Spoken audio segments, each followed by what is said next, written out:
My name is Scotty Van Horn, and you're watching the Here I Am series. Who am I? Well, that's an interesting question. And I believe if a person will start to study that and look for the answer, they'll find it.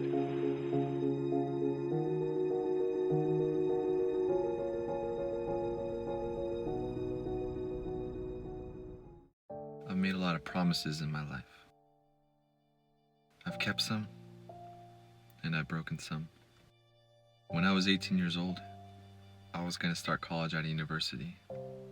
I never really wanted to go to college, but I saw it as my opportunity to get away from home, so I took it. However, I wasn't prepared for this next chapter of my life.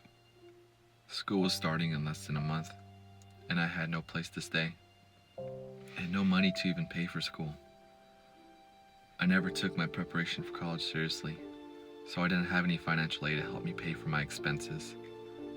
At the last minute, I found an apartment to stay at, and I thought everything was finally going to work out as I planned, or so I thought. My move-in day was 2 days before school started, and I was excited to meet my new roommates, but when I entered my apartment, I was shocked. Every part of this apartment was a mess. You can't even exaggerate how bad it looked.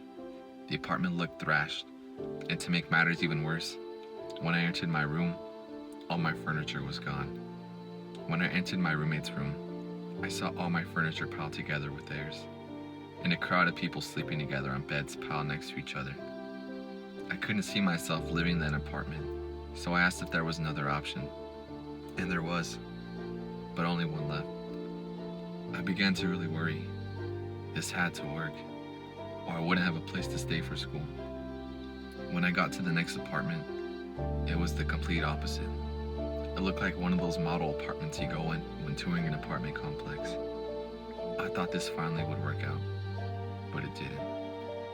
Right away, I saw my soon-to-be roommate, and he was not happy to see someone in his apartment.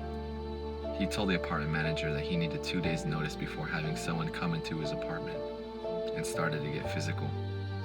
I felt like this guy would kill me in my sleep, so I didn't want to live in his apartment either. But sadly, there were no other options left, so I had to drive back home. With nowhere to stay, I had to unenroll from the university. It was really hard for me to accept that I wasn't going to be going there, because I promised myself I was going to. I had to enroll at my local community college, and I was embarrassed to be there since when I was in high school, I told a lot of my friends who were going to go there that I didn't need to enroll there since I was going to a real college.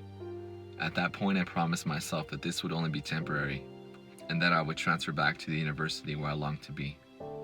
I was really immature at that age, so I felt like God wanted me to wait so that when it was time to go back, I'd be ready to move to the university. Over the next 2 years, I worked my way to transfer out of the community college, but I also got more involved in ministry at my parish. I was a confirmation catechist as well as a leader for the youth ministry. I felt really happy that I was able to get closer to God by staying home rather than leaving, and I knew that if I would have left when I originally planned, I would have likely fallen away from my faith instead of getting closer. In 2019, I went to World Youth Day and was inspired by meeting other Catholics who shared the same faith from all over the world. When I came back, I wanted to bring a similar experience here to the young adult community in the high desert, and with the help of a friend, we created Oasis.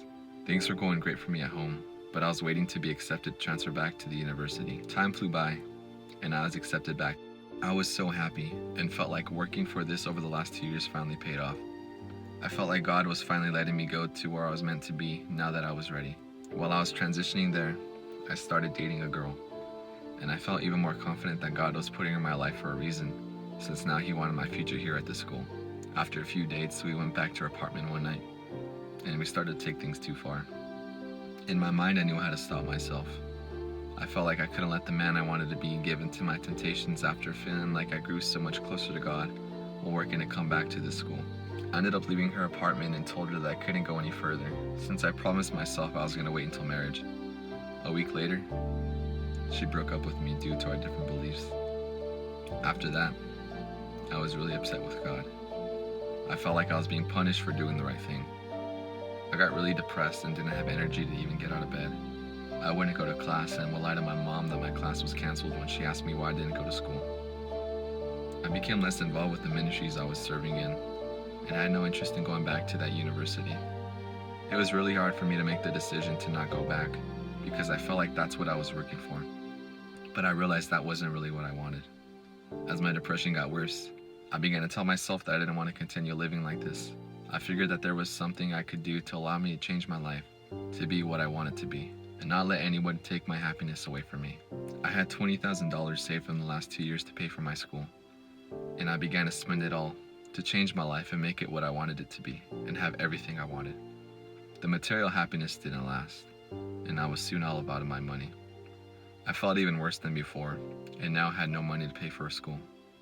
I was dumb to think that buying all those material things would change my life, but it didn't. I then realized that God wasn't the source of my problems, but that I was. I came back to God and reconciled myself. I began to serve in ministry again, and found new people in my life to show me the love of God that I desperately needed. I finally felt love from God again and continued devoting my life for Him. Then one night, God had brought someone into my life that forever changed me. At one of the young adult events for Oasis, I met a girl who came to the event for the first time. Months passed and I started to get to know her and spend time with her outside of the young adult group. And after that, we started dating. It's amazing to have a woman that God put into my life and have her to become my best friend and bring me closer to Him. I can't tell you how grateful I am for her. Knowing that God willed her to be in my life is the greatest blessing. With the help of a friend, I found an online school to finish my degree here while I stayed home. There was a point where I again realized that God was keeping me here for a reason. And even though I promised myself that I was going to go back to that university, the whole time He wanted me to stay here. This whole time, God had planned for my life, and I didn't want to follow it.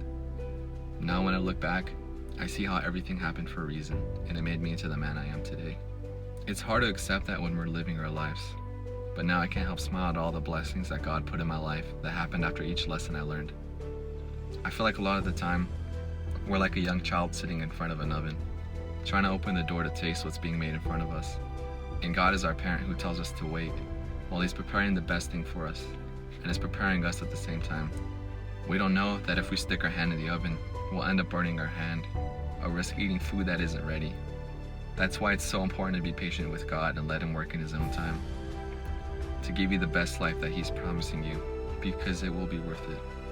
I can't go back and tell myself that every lesson and trial I went through would finally be worth it one day, but I can tell you that if you feel like you're waiting for God to do something for your life, please keep being patient.